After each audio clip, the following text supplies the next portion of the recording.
하나님 말씀을 받도록 하겠습니다.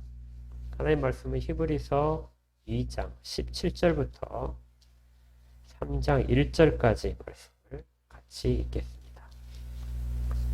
히브리서 2장 17절부터 3장 1절까지요. 한 목소리로 같이 읽겠습니다. 시작! 그러므로 그가 범사의 형제들과 같이 되심이 마땅하도다. 이는 하나님의 일에 자비하고 신실한 대제사장이 되어 백성의 죄를 속량하려 하심이라. 그가 시험을 받아 고난을 당하셨은즉 시험받는 자들을 능히 도우실 수 있느니라. 그러므로 함께 하늘의 부르심을 받은 거룩한 형제들아, 우리가 믿는 도리의 사도이시며 대제사장이신 예수를 깊이 생각하라.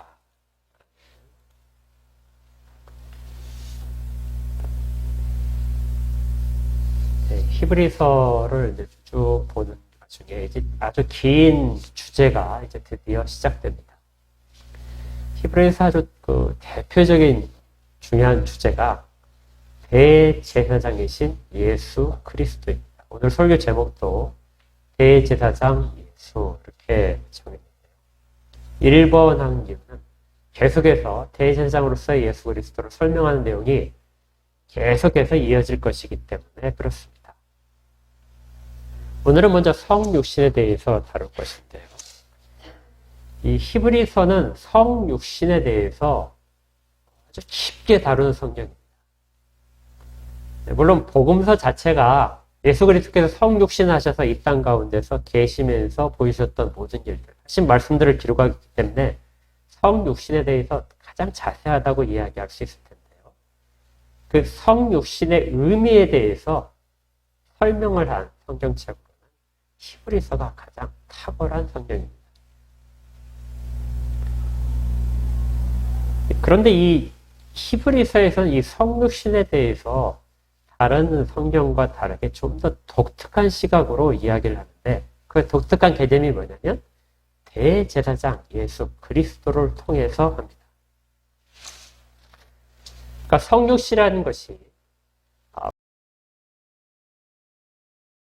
아들이 육신을 입어서 이 땅 가운데 오셨는데, 이 땅 가운데 오신 목적을 대제사장이 되기 위해서라, 이렇게 결론지어서 이야기하는 거죠. 다른 어떤 부분에서도 다른 성경책에서는 이 부분에 대해서 이야기하지 않는데 히브리서만 이 이야기를 강조해서 말합니다. 그러니까 대제사장이라는 이미지는 우리가 복음서에서 살펴봤듯이, 사도행전에서 봤듯이 상당히 부정적인 이미지를 가지고 있었습니다. 탐욕적이고 어떤 보수적인, 그래서 자기들의 권세만을 유지하려고 하는 이런 아주 그 악한 대명사로서 대제사장이 등장을 했는데, 히브리서에서는 이 대제사장을 악한 의미가 아니라 본래적인 선한 의미로서 등장시키고 있는 것이죠. 그런데 이렇게 대제사장으로서 예수 그리스도를 설명하다 보니 이 히브리서는 유대인들을 대상으로 한다고 그랬죠. 유대인들에게는 예수님에 대한, 우리 주 예수 그리스도에 대한 이미지가 확실하게 선명하게 다가올 수 있었습니다. 그러니까 우리가 지금 대제사장 예수라고 말하는 것보다 히브리서를 받은 2000년 전의 사람들은 정말 강력하게 예수 그리스도에 대한 이미지를 받아들일 수 있었다는 거죠. 그래서 우리가 이 부분에서 찾아가려는 성경에서 말씀하는 이 당시의 히브리인들이 그렇게 이 히브리서를 받을 때 그러한 감격과 이해들을 우리가 어느 정도 맛보아 알려고 하는 것입니다.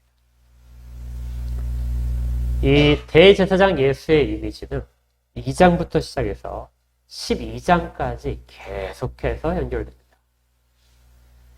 그러니 반복되고 또 잊을만 하게 되면 다른 이야기를 하다가 또다시 대제사장 예수를 이야기하는 것이죠. 그러니 이 히브리서를 선지자를 쓴 사람이 얼마나 이 부분을 강조하고 싶었는지 우리가 미루어 짐작할 수 있습니다. 대제사장은 우리가 알 수 있듯이 이스라엘 백성 중에서는 매우 특별한 사람입니다. 그렇죠? 이스라엘 백성 중에 대제사장만큼 특별한 지위를 갖고 있는 사람은 없습니다. 가장 높은 지위이고 가장 존경받는 지위입니다. 그리고 그는 하나님이 특별히 지명해서 세우십니다.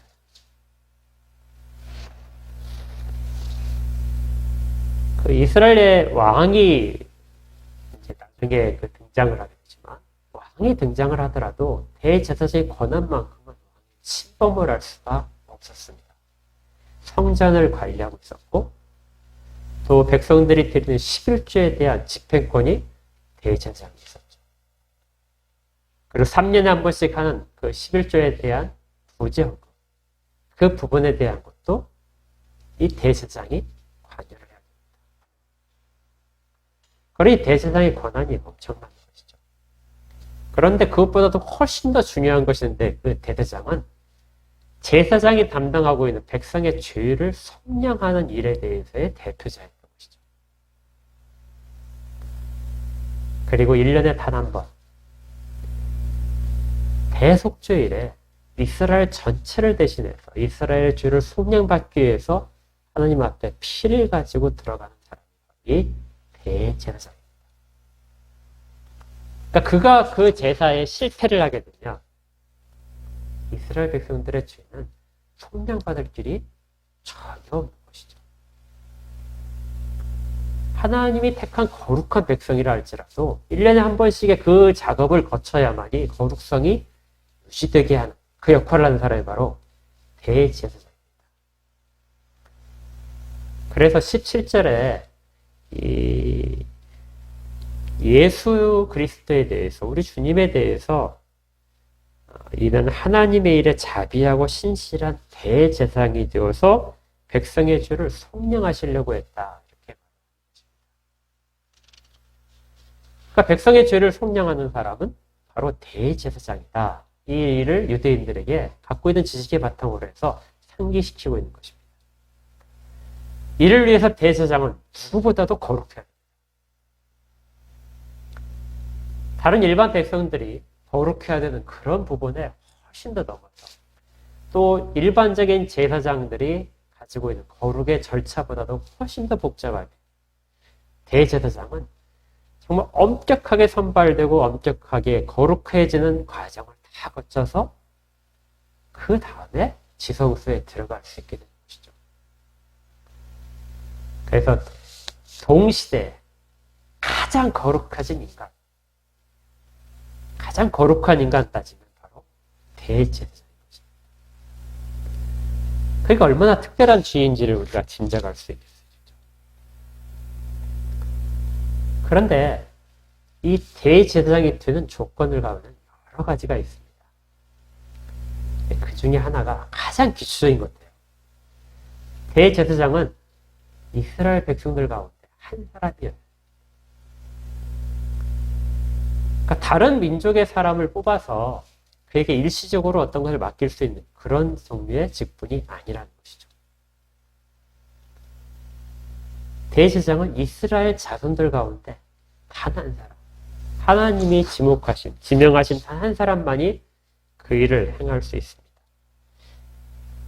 사실 그 거룩하기로 따지면, 정결하기로 따지면은 천사가 사람보다 훨씬 정결합니다. 거룩하죠. 그래서 천사는 하나님 앞에서 찬양하면서 있을 정도. 하나님 앞에 당연히 설 수 있는 자가 바로 천사인데. 이런 질문을 할 수 있습니다. 거룩함으로 따지자면 천사가 그러면 대제사장의 직분을 감당을 했으면 되지 않을까? 1년에 한 번씩 천사가 내려와서 그 재물을 놓게 되면 재물을 다 가지고 하나님 앞에 올라가면 일반 대제사장이 사람 출신의 대제사장이 할 수 있는 것보다 훨씬 더 거룩한 자로서 예배를 드릴 수 있지 않을까?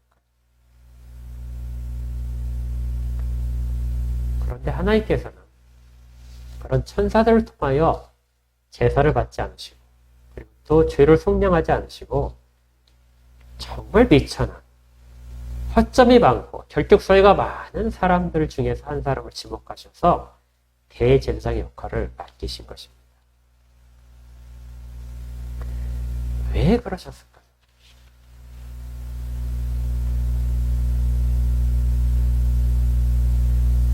대제사장이 된 사람이 지성소에 피를 가지고 들어갈 때 그는 엄청나게 두려워했습니다. 그렇죠? 다시 그곳에 들어갔다가 나오지 못할 것이라, 자기 발로 걸어 나오지 못할 것이라는 두려움을 갖고 모든 사람들이 그 자리를 통과를 했습니다. 하나님 앞에 나아가는 자리, 자기도 그 죄를 가지고 있고 여전히 죄인이라는 것을 자각하며 백성들의 죄를 가지고 같이 나아가는 자들이 대제사장이라는 역할을 감당케 하신 것이죠.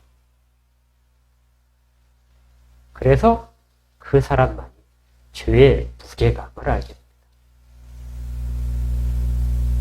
천사들은 죄의 무게감을 감당하지 못합니다.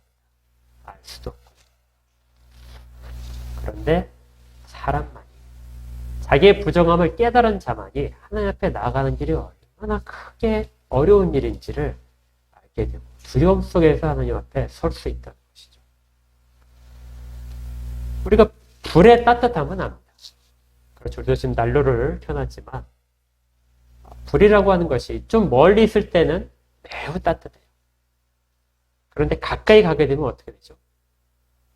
뜨거워집니다. 더 가까이 갈수록 그 뜨거움에 노출되게 돼서 아주 뜨겁게 됩니다.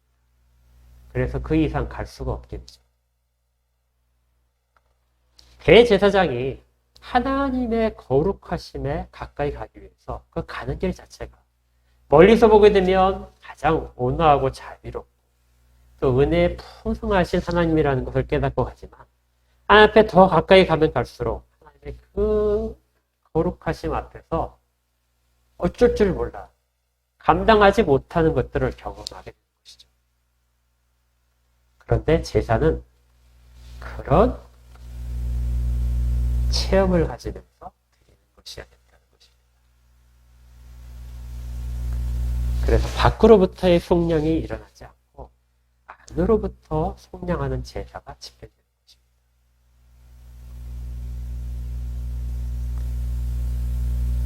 대제사장은 우리를 알고 있는 자여야 하니 우리를 대표해서 하나님 앞에 나아갈 수 있는 것이죠. 우리를 아는 자가 대제사장으로 선발이 된다. 그래서 이 히브리서에서 예수 그리스도가 대제사장의 말을 할 때 대제사장은 밖에서 오는 것이 아니라 우리가 똑같은 우리 자손의 한 사람으로서 태어난 사람이 바로 그 대제사장으로 선택되어야 된다. 가장 거룩하면서 우리 자손이기도 하고 우리를 속량하는 인물. 그렇다고 이 모든 조건을 만족시키는 분은 우리 주 예수 그리스도밖에 없는 것이죠. 우리 주님이 그 일을 하시기에 가장 적합한 사람이다. 이것이 히브리서에서 대제사장으로서 예수를 설명하는 가장 출발점입니다. 그것이 바로 성육신입니다. 성육신은 그래서 하나님께서 우리를 아시는 과정에서 시작됩니다. 우리를 알아야 대제사장으로서 우리를 대신하여 제사를 지켜갈 수 있다. 이제 오늘 가장 핵심적인 부분이 안다는 것에 대한 개념입니다. 이 히브리인들은, 유대인들은 이 안다는 것에 대해서 우리와 조금 이해가 달랐습니다. 여러분들이 많이 들어보셨을 텐데 히브리어에서 안다, 이 말에 해당하는 것이 야다라는 단어. 이 야다라는 단어 우리 지난주에도 한번 살펴본 단어와 발음이 똑같습니다. 지난주에 우리가 찬양한다, 고백한다, 감사한다는 단어도 야다였는데 철자가 좀 틀리죠. 그런데 동일하게 야다라는 단어는 안다라는 단어 속에 의미를 가지고 사용됩니다. 그런데 우리가 좀 다른 것이 히브리인들이 안다라는 개념이 생각을 해서 하는 것이 아니라 경험을 해서 안다고 사용하는 거예요. 그러니까 히브리인들은 무엇을 알을 때 자기가 경험해서 그것을 알아야만이 실제로 그것을 알았다고 생각을 하는 것입니다. 경험하지 않고 아는 것들은 그것은 좀 차원이 낮은 그런 지식이라고 봅니다.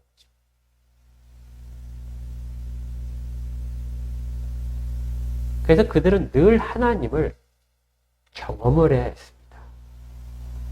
그들에게는 늘 표적이 필요했어요. 하나님이 나타나시지 않으면 하나님이 계시다는 것을 알지 못하게 된 것이죠.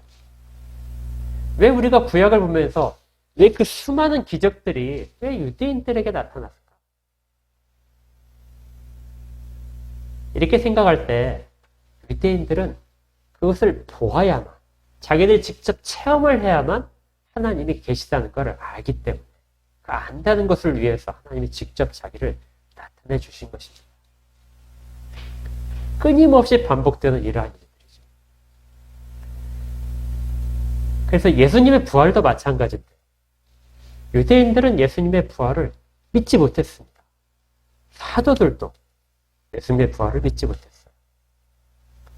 예수님이 말씀하신 거예요. 그 이전에 예수님께서 부활에 대해서 말씀하실 때 아무도 믿는 사람이 없었습니다. 그리고 하신 말씀의 뜻을 예수님이 부활하시고 나서야 비로소 깨닫게 됩니다. 알게 되는 것이죠. 부활하신 예수님을 만나고 나야만 자기들이 안다고 이야기할 수 있는 것이 그것이 바로 유대인들의 그 지식의 한계였던 것이죠. 요한복음을 한번 찾아보시죠. 요한복음 2장을 보시면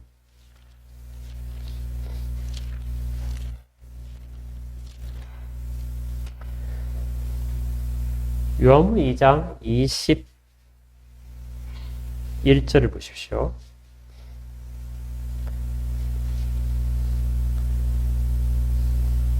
(22절을) 보겠습니다. 죽은 자 가운데서 살아나신 후에야 제자들이 이 말씀하신 것을 기억하고 성경과 예수께서 하신 말씀을 믿었다.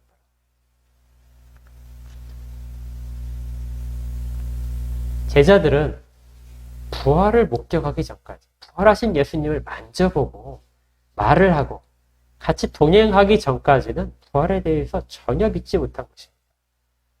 그들의 믿음이 부족해서가 아니라 유대인들의 사고 체계 자체가 그랬던 것입니다. 그들은 한 번도 경험하지 못한 하나님에 대해서는 이해할 수 없는 사람들입니다. 23절도 같이 한번 보십시오. 6월절에 예수께서 예루살렘에 계시니 많은 사람들이 그의 행하시는 표적을 보고 그의 이름을 믿었다. 표적을 보고 나서야 믿게 되는 사람들이 바로 유대인들입니다. 3장도 한번 보실까요? 3장 2절을 보시면 니고데모가 예수님을 밤에 찾아온 이야기인데요. 그가 밤에 예수께 와서 이르되 랍비여 우리가 당신은 하나님께로부터 오신 선생인 줄을 아나이다. 그런데 뭘로 아냐면요. 하나님이 함께 하시지 아니하시면 당신이 행하시는 이 표적을 아무도 할 수 없습니다. 그러니까 표적을 보고 나서야 인정을 할 수 있는 것이 이것이 히브리적인 사고의 방식이라는 것이죠.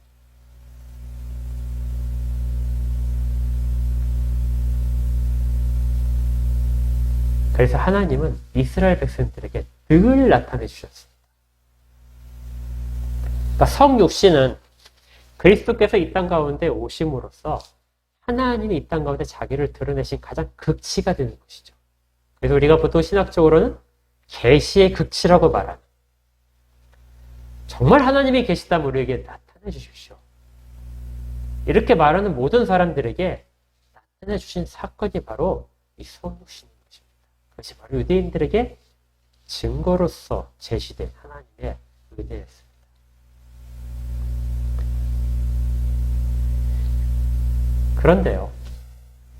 그런데 이 복음이 히브리 지역을 넘어서 유대인들을 넘어서 이제 헬라인에게 전해져야 되는데 헬라인들은 이 지식에 대해서 안다는 것에 대해서 전혀 다른 개념을 갖고 있습니다. 그들은 경험을 통해서 아는 것보다 우리 오관이나 체험을 통해서 아는 것보다 이성적인 인식론적인 사고를 해서 깊이 묵상을 하고 사고를 해서 얻어지는 그 지식을 훨씬 더 가치 있는 것으로 생각하고 있습니다.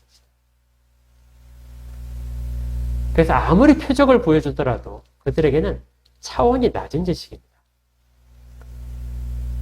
그들의 체계 자체, 인식 체계 자체에 모든 것들이 설명이 되지 않으면 그것들은 지식으로서 받아들이지 못하는 것이죠.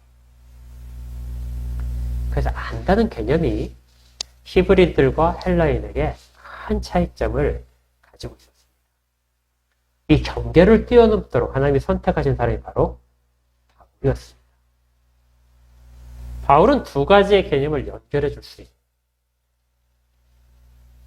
하나님의 택하신 자격을 가진 사람이었죠. 그는 랍비로부터 교육을 받았고 랍비로 교육받으면서 또 헬라의 학문에 아주 능통했던 사람입니다. 그래서 그가 쓴 모든 서신서들이 사실은 유대인들이 갖고 있는 경험에 대해서 아는 것과 헬라인들이 갖고 있는 인식을 통해서 아는 것의 경계를 허무는 그런 작업이 바로 이 서신서였던 거죠. 로마서는 가장 대표적인 책입니다. 이것은 그 바울의 서신만 나타나는 것이 아니라요. 성경에서도 사도행전을 보게 되면 이 과정들이 아주 적나라하게 드러납니다. 예수님께서 이런 말씀하셨어요. 부활하신 다음에 예수께 이르시되 요한복음 20장에서 예수께 이르시되 너는 나를 본고로 믿느냐? 부활한 것을 보고 믿는다는 것이죠. 너는 나를 본고로 믿느냐? 그 다음 잘 아시는 부분입니다. 보지 않고도 믿는 자들은 복되다. 이 보지 않고도 믿는 자들이 나타난다는 것입니다. 체험을 하지 않고도 경험을 하지 않고도 예수 그리스도를 믿게 되는 자들이 나타나는 것이죠. 그 사람들은 헬라 지역에서 나타납니다. 안디옥에 있는 사람들이 이것을 믿기 시작했거든요. 고넬료 가정에서 이 사건이 등장합니다. 고넬료 이야기를 보시면 고넬료는 어떤 극적인 경험을 하기 전에 이미 하나님을 경외하고 있었습니다. 기적을 체험해서 하나님을 경험하는 것이 아니고요. 하나님에 대한 이야기들을 들었을 때 어떤 사람들은 그 인식 체계에서 그것들을 받아들인다는 것입니다. 그리고 나서 그는 하나님의 사자가 그를 방문했을 때 매우 놀라고 두려워했습니다. 처음 경험을 했을 테니까요. 또 복음이 전해진 곳곳마다 이러한 사건들이 반복되는데 사도행전 17장에 보게 되면 데살로니가 교회가 나옵니다.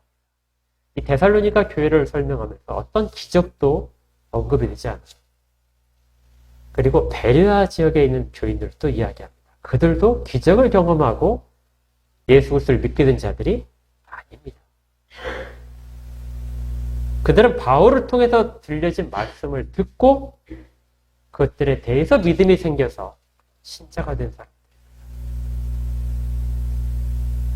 그러니까 사도행전에서 기적을 보고 믿는 사람이 있고 또 말씀을 듣고 그의 인식 속에서 그것을 순종해서 복음 가운데로 들어온 사람이 있고 이것들이 동시에 나타나고 있는 걸 사도행전이 말하는 것이죠. 예수 그리스도의 성육신은 이 부분에 대한 이 두 가지 세계에 대한 모든 답이기도 합니다. 유대인들에게는 직접 그들 가운데 계시는 하나님을 만져보고 이야기하고 함께 생활하는 그러한 경험들이 되는 것이고 헬라인들에게는 그분을 통해서 들려주신 말씀들을 사도들이 전함으로써 그들 가운데 예수 그리스도를 믿는 일들이 발생하게 되는 것입니다. 우리는 어떨까요? 우리는 두 가지를 다 경험하는 사람. 이 동양 사람들은 조금 더 히브리 사람들적인 감성이 있는 것 같아요. 그래서 우리도 경험을 굉장히 중요시합니다. 그렇죠. 사람들은 체험하지 않은 하나님은 잘 믿지 않으려고. 그래서 어떻게든지 하나님 좀 기적을 보여주십시오. 어떻게든지 하나님 내게도 좀 말씀해 주십시오. 나에게도 나타내 주십시오. 꿈이라도 보여주십시오. 이렇게 하는 성향들이 나타나는 사람들은 유대인적인 히브리적인 사고 체계를 갖고 있는 그런 사람일 경우가 그렇지 않고 성경 말씀을 쭉 읽다가 하나님에 대해서 알게 되고 믿어지는 사람들은 헬라적인 그러한 인식 체계를 갖고 있는 사람들이 될 가능성이 많습니다. 물론 어느 하나를 단편적으로 가진 사람들은 거의 없을 테니까. 어찌되었든 예수 그리스도의 성육신은 이렇게 사람들 가운데 지식, 아는 거, 하나님을 아는 거에 대한 가장 대표적인 답을 주는 하나님의 섭리였던 것입니다. 이 일들이 일어나는데 이 히브리서 기자는 유대인들에게 지금 이야기를 하고 있기 때문에 그 가장 강력한 증거인 성육신에 대해서 하나를 더 이야기합니다. 성육신은 대제사장이 되기 위한 정말 필요한 조건이었다.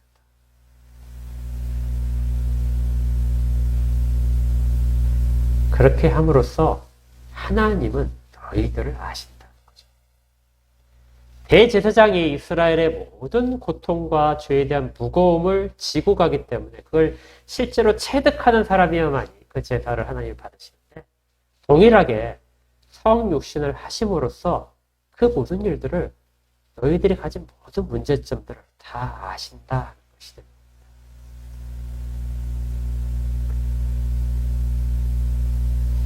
이런, 제가 설교를 준비하면서 이런 질문이 들었어요. 우리가 보통 이제 하나님과 우리 사이의 관계를 이야기할 때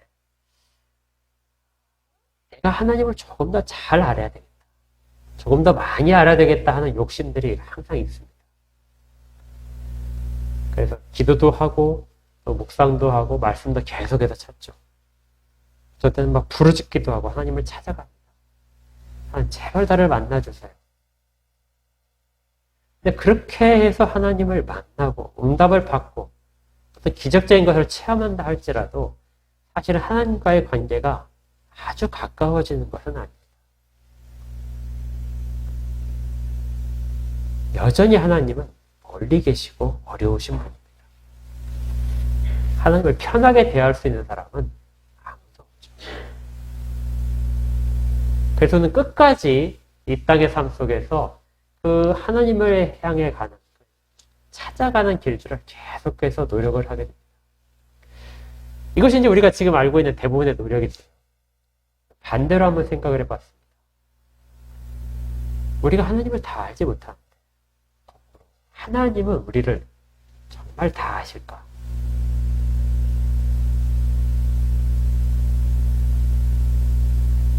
여러분들이 생각하실 때 하나님은 나에 대해서 다 알고 계실까요?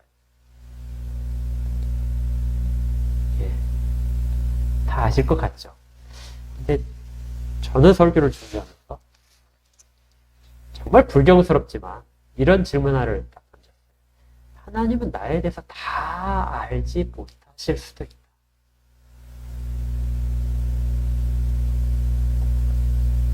어떤 점이냐면 하나님이 죽음을 아실까요?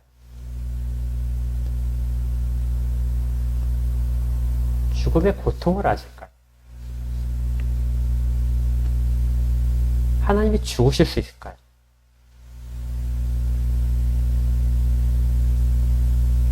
제가 이런 질문을 던지면서, 스스로에게 던지면서 옛날 사람들도 그랬을 것 같다는 생각을 했습니다.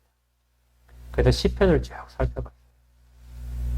시편은 수많은 어려운 가운데 있는 사람들이 지은 시들이 기록되어 있습니다. 그들이 하나님 앞에 정말 탄식하는 소리들이 가득 차 있는데, 그들이 그 탄식하면서 어떤 마음을 가지고 탄식했는지를 살펴봤다. 그들이 탄식하면서 한 그 모든 내용들은 하나님이 나를 언젠가 알아주시겠지, 하나님이 나의 이 모든 것들에, 내가 지금 받고 있는 불의한 대우들을 다 하나님이 회복시켜 주시겠지, 나를 핍박하는 자들의 악함을 하나님이 다 아시겠지, 그리고 나의 경건함을 아시겠지, 그래서 언젠가 회복시켜 줄 거야 하는 그러한 소망으로 가득 담겨 있어요. 근데 어디에도 하나님이 내 고통을 지금 다 아신다는 내용들은 사실은 없습니다. 왜냐하면 유태인들 시각으로 볼 때 안다고 하는 것은 경험을 해야 하는 거거든요. 하나님은 사람들의 아픔에 대해서 경험해 본 적이 없는 것이죠. 그러니까 어떤 유대인들도 하나님이 나의 모든 것들을 다 아신다고 자신 있게 말할 수가 없었던 것입니다. 물론 전능하시기 때문에 아시지 못한다 하는 말을 쓸 수는 없어요. 그렇지만 깊은 속에서는 어떻게 하나님이 다 경험하셨겠어요? 하나님이신데.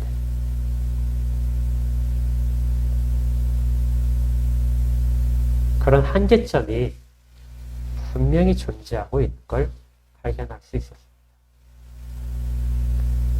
그런데 마치 하나님이 거기에 대해 답변이라도 하시듯이 예수 그리스도의 성육신이 답변으로 주어지는 것이죠. 오셔서 이 땅 가운데 사람들이 겪는 모든 고통들을 직접 다 경험하시는 것입니다. 제가 그 질문을 던져놓고 나중에 쭉 묵상하다 보니까 하나님은 우리의 모든 그 죽음의 고통마저도 아신다는 결론을 내렸습니다. 예수 그리스도 이 땅에 보내시지 않아도 충분히 아시는 것이죠. 하나님은 전지하시기 때문에. 그런데 그럼에도 불구하고 사람들이 하나님은 이 부분은 모르실 거야 하는 그런 의문점에 대한 마치 답이라도 하시기처럼 사람들 가운데 오셔서 모든 고통을 겪으시게 됩니다. 시험도 당하시고 고통도 당하시고 그리고 죽음의 두려움도 당하십니다. 우리 주님께서 십자가상에서 나의 하나님 어찌하여 나를 버리신나이까? 이 죽음의 두려움 앞에서 주께서 그 전에 겟세마네 동산에서 그렇게 기도하시다.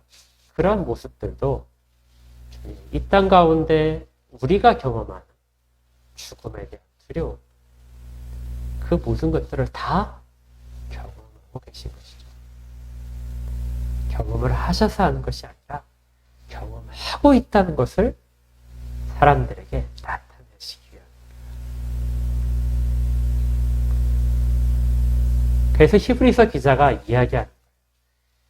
주님이 대제사장으로서 우리의 모든 죄를 속량하고 죽음의 공포에 있는 사람들에게 그것들을 벗어나기 위해서 속량의 위로를 주는데 그 방식이 사람들이 겪는 고통과 두려움을 다 같이 경험하시면서 그렇게 가지고 가신다는 것입니다.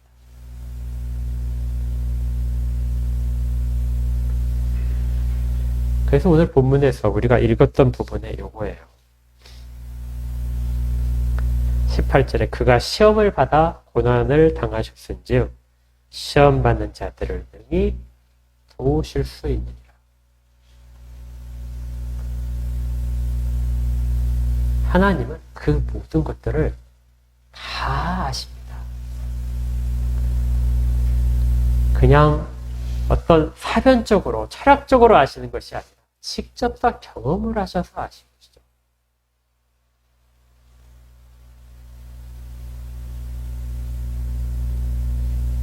그래서 예수 그리스도의 대제사장으로서의 그 직분에 대해서 붙는 단어가 17절로 다시 가시면요. 이는 하나님의 일에 자비하고 신실한 대제사장이었다. 자비한다는 말은 사람들을 향한 단어입니다. 대제사장이 사람들을 향해서 갖고 있는 것, 그들의 모든 아픔들과 죄의 무게들과 두려움들과 이런 모든 것들을 가지고 하나님 앞으로 나아가는 그 모습이 바로 자비로운 대제사장. 하나님을 향해서는 충실한 대제사장. 모든 것들을 다 하나하나 하나님이 지정하신 대로, 하나님께서 보여주신 대로 그대로 담당해서 가는 것. 자비하고 신실함 속에 담겨 있는 말입니다. 그러니까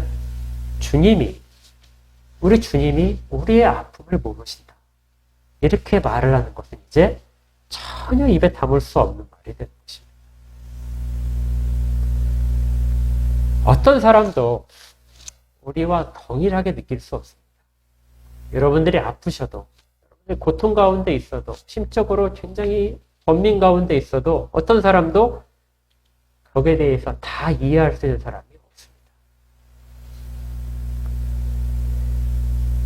죽음을 맞기 전에 경상 주위에 사람들이 모여서 같이 위로를 해줄 수는 있겠지만 죽음을 건너갈 때 같이 따라갈 수 있는 사람은 아무도 없습니다. 그런데 우리 주님은 우리가 죽을 때 그 죽음의 길을 같이 가시게 됩니다. 우리가 정말 아파할 때, 두려울 때, 그때 그 두려움 가운데 같이 계시는 분이 우리 주님이시라고요. 주님이 십자가에 달리실 때 우리도 같이 포함시키시고 우리의 죽음 가운데서도 주님은 같이 함께 동행하시는 것입니다. 이 일들이 주님이 당당하신다. 이것이 바로 성육신의 의미라는 것이죠. 그래서 3장 1절의 끝부분에 아주 중요한 주제가 있대요. 우리가 믿는 도리의 사도이시며 대제사장이신 예수를 깊이 생각하라. 여기에 깊이 생각하라. 생각하라는 단어가 우리가 경험을 통해서 쭉 했던 것, 우리에게 베풀어 주신 것들을 쭉 우리가 경험한 것들을 되새기라는 의미와 함께 우리에게 아직 일어나지 않은 일들, 우리가 이론상으로만 갖고 있는 것들, 이러한 모든 것들에 대한 것들, 그 지식까지도 다 되새기는 것. 이것이 바로 생각하라는 이 단어의 본래적인 의미입니다. 그러니까 우리가 어떤 것들을 경험을 하고 그리고 또 어떤 것들은 아직 경험하지 못했지만 믿고 있는 것들, 그것들을 다 한꺼번에 동원해서 깊이 생각하라 하는 것이죠. 누구를 생각하라?